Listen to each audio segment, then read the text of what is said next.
Hello everyone, good evening. তোমরা সবাই কেমন আছো? আশা করছি ভালো আছো। তো আমরাও ভালো আছি। Welcome back to our channel Diwali Fauji wife. তো আজকে একটা নতুন ব্লগ নিয়ে চলে এসেছি। তো আজকের ব্লগটি আশা করছি তোমাদের অনেক ভালো লাগবে। ভালো লাগলে অবশ্যই লাইক, কমেন্ট, শেয়ার আর সাবস্ক্রাইব করে আমার পাশে থেকো। তো আজকে যে ভিডিওটা শেয়ার করব প্রথমেই বলে দিচ্ছি, এটা কিন্তু মানে জাস্ট তোমরা ফানি হিসাবে দেখতে পারো বা ফান হিসাবে দেখতে পারো। এর সাথে কিন্তু কোনো বিজ্ঞানসম্মত কোনো ব্যাখ্যা বা কোনো কিছুতেই কিছু নেই। এটা জাস্ট একটা কিউরিসিটি নিয়ে তোমরা ভিডিওটা দেখতে পারো, ঠিক আছে?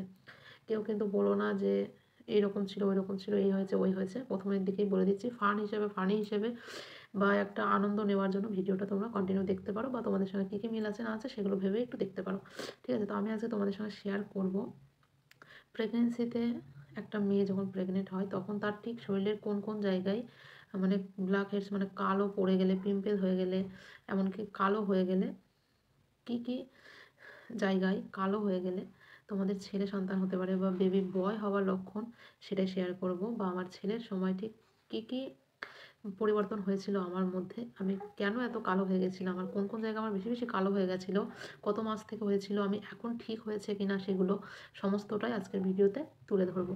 তো অবশ্যই তোমাদের প্রথম থেকে লাস্ট পর্যন্ত আজকের ভিডিওটা দেখতে হবে। ভালো লাগলে অবশ্যই লাইক, কমেন্ট, শেয়ার আর সাবস্ক্রাইব করতে হবে, আমার পাশে থাকতে হবে। নতুন যারা আছো তারা অবশ্যই সাবস্ক্রাইব করে দিয়ে নতুন নতুন ভিডিও নোটিফিকেশান পাওয়ার জন্য। তো আজকে তোমাদেরকে মূলত বলেই দিলাম যে প্রেগনেন্সিতে একটা মেয়ের মধ্যে ঠিক কোন কোন জায়গায় চেঞ্জেস হয় বা কালো হয়ে যায় বা ফর্সা হয়ে যায়। এই চেঞ্জ হওয়ার ফলে ছেলে সন্তান হয় নাকি মেয়ে সন্তান হয়, কী হয় সেটাই বলবো।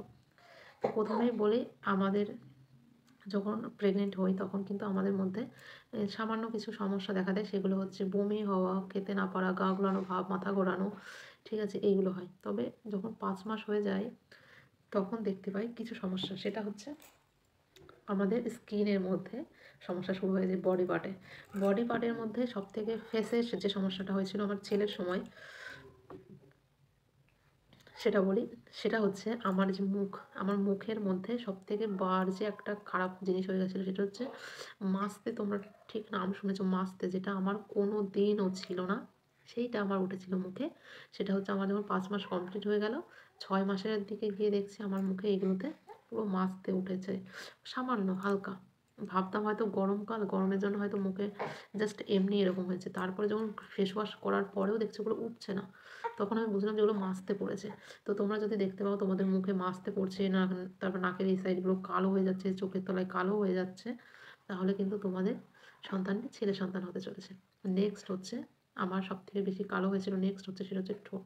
দেখো প্রেগনেন্সিতে অনেকে কিন্তু পরিষ্কার হয়ে যায়, চেহারাটা সুন্দর হয়ে যায়, উজ্জ্বল দেখায় তাকে, এরকম হতেই পারে।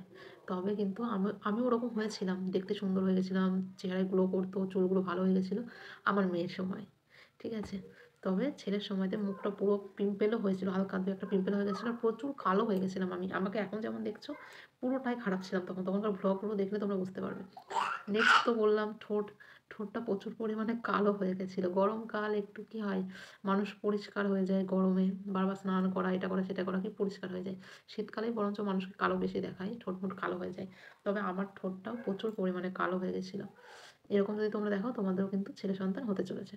নেক্সট, ঘাড় যেটা বলে, আমার গলা। তবে একটা কথা বলি, এই যে চেঞ্জেস যেগুলো হয় আর কি শরীরের মধ্যে, আমাদের বডি পার্টে, সেটার একটাই কারণ হরমোনের চেঞ্জের জন্য। হরমোন পরিবর্তনের জন্য কিন্তু আমাদের এই গলা কালো, মুখ কালো, মাস্তে ওঠা, পিম্পল হওয়া, এইগুলো হয়, ঠিক আছে? জাস্ট হরমোনের চেঞ্জের জন্য। হরমোন তো অনেক পরিমাণে বেড়ে যায় শরীরে, সেই জন্য। দিয়ে আমার এই ঘাড়গুলো আমি দেখলাম 6 মাসের দিকে এই গলার এইগুলো কালো হয়েছে হালকা হালকা। তারপরে 7 মাসের দিকে দেখলাম খুবই বেশি, এইগুলো পুরো কালো হয়ে গেছে। তো আমিও ইউটিউবে সার্চ করলাম যে এরকম হলে যে কী হয় দেখি। এরকম হলে সবাই বলতে ছেলে বাচ্চা হয়, ছেলে বাচ্চা হয়। তখন আমি দেখলাম চলো ঠিক আছে, দেখি আরও কী কী লক্ষণ আছে, দেখা যাক। তো আমি এগুলোই দেখলাম, গলার ঘাড় এইগুলো যদি কালো হয়ে যায়, তারপরে তোমাদের যদি বগল, যদি আন্ডার আর্মস যদি কালো হয়ে যায় প্রচণ্ড পরিমাণে আগের তুলনায়, তাহলে কিন্তু তোমাদের ছেলে সন্তান হতে পারে। এছাড়াও কিন্তু তোমরা যদি দেখো তোমাদের কনুইগুলো কালো হয়ে গেছে, প্রচুর পরিমাণে গলা টলা প্রচুর কালো হয়ে গেছে, তাহলে সত্যি বলছি ছেলে হওয়ার সম্ভাবনা বেশি থাকে, ঠিক আছে? নেক্সট হচ্ছে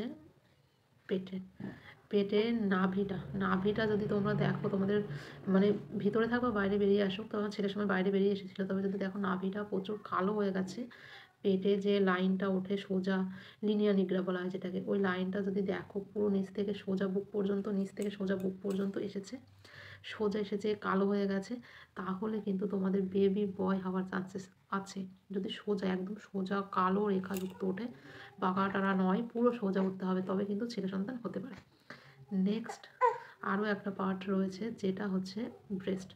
ব্রেস্টের নিপল যদি খুব কালো হয়ে যায়, ব্রেস্টের নিপলের চারি সাইডগুলোতে যদি কালো হয়ে যায়, তাও কিন্তু বেবি বয় হওয়ার সম্ভাবনা থাকে। তবে এই চেঞ্জেসগুলো প্রথম দিকে দেখা দেয় না, 6 মাসের পর থেকে আমার দেখা দিয়েছিল।